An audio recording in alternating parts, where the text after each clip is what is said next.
It's one of the most important and underreported political stories of the year. A massive coordinated attack on women's rights. It's happening in the halls of Congress and in state capitals all across the country. Last night, one of the party's superstars, Congressman Paul Ryan, revealed exactly what Republicans want to do. We don't want a country where abortion is simply outlawed. We want a country where it isn't even considered. That's the kind of America we want. Paul Ryan doesn't just want to strip away women's rights. He wants to stop women from even thinking about those rights. That's how extreme he is.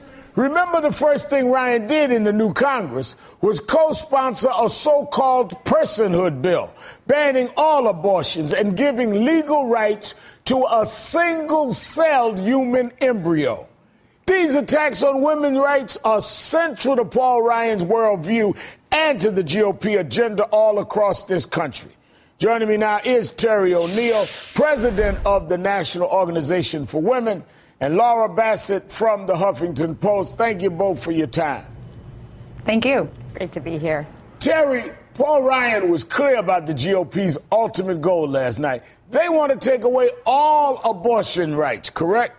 Absolutely. And this is the man who, during the 2012 election cycle, said that he thought that that rape should not be a reason to, and there should be no exception in terms of rape for a woman having an abortion, because he didn't think it mattered what the type of what the means of conception was. And I interpret that to mean that Paul Ryan believes that rape is simply another means of conception. As long as we have rape in this country, I think that taking women's abortion rights away is completely outrageous. So he's saying no matter what the means of conception. Yes. So that, as you say, could include rape or anything. That's just another means of conception. Yes, he was specifically asked, don't you think that there should be an exception? If you're going to criminalize abortion, should there be an exception for rape? And he said it doesn't really matter the means of conception. Now, Laura, he said something when he was speaking about if Republicans dropped the tax on women's health rights. His response was downright weird to me. Listen to this.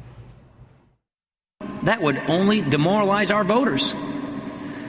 It's an odd strategy, I think. One that's a cynical ploy, which would be surely followed by a thumping defeat. A thumping defeat? Wasn't that what happened in 2012? That's exactly what happened in 2012. I mean, look at who voted. Women came out more than men. There was a 10-point gender gap. Women clearly rejected the Romney-Ryan agenda. What's interesting to me, you hear all this talk from Paul Ryan about wanting to eliminate abortion in this country, and you never hear him talk about eliminating the need for abortion. Right. The U.S. has one of the highest unplanned pregnancy rates in the developed world, but they want to eliminate the Title X family planning program, and the GOP is defunding sex ed programs in high schools around the country. So what are they doing to eliminate the need for abortion? Because banning abortion isn't going to make it stop.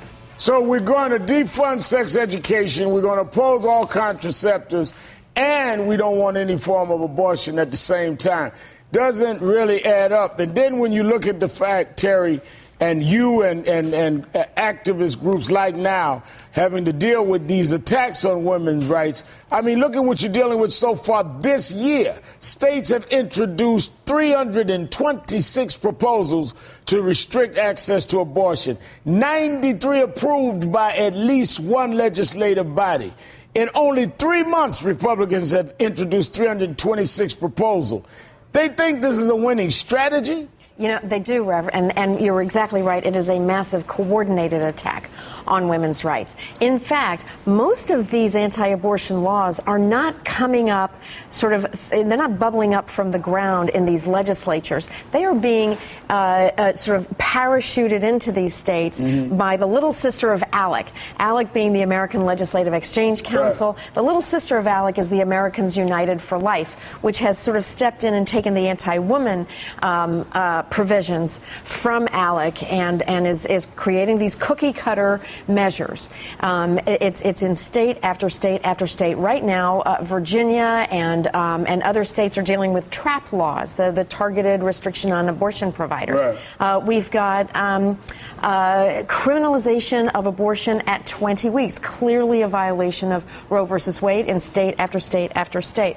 So it is absolutely coordinated, and it's being done because of the tsunami of right-wing legislators being swept into office in 2010. And that is what's frightening, Lauren. You talked about the significant vote women gave the president, but let's not forget that there are 21 states with anti-choice governors and Republican state legislators.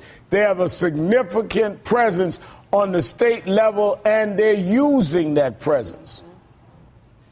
Yeah, absolutely. And if you look at the way the districts are drawn in a lot of these states, a lot of the states where there are anti-abortion majorities in the House and the Senate and the governor, these people are a lot more worried about the Republican that's going to primary them than they are about losing to a Democrat in the general election because of the way the districts are drawn. And so it pushes them further out to the right.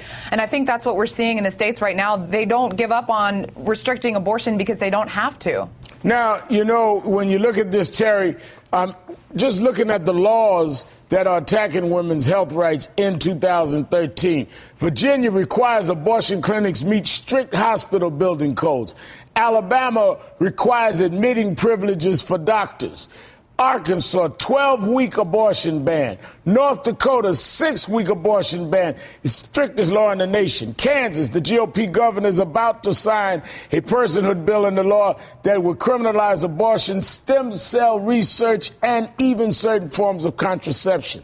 I mean, Republicans claim there's no war on women, but GOP lawmakers are trying to roll back abortion rights all over the country. If this is not a war, I don't know what it is.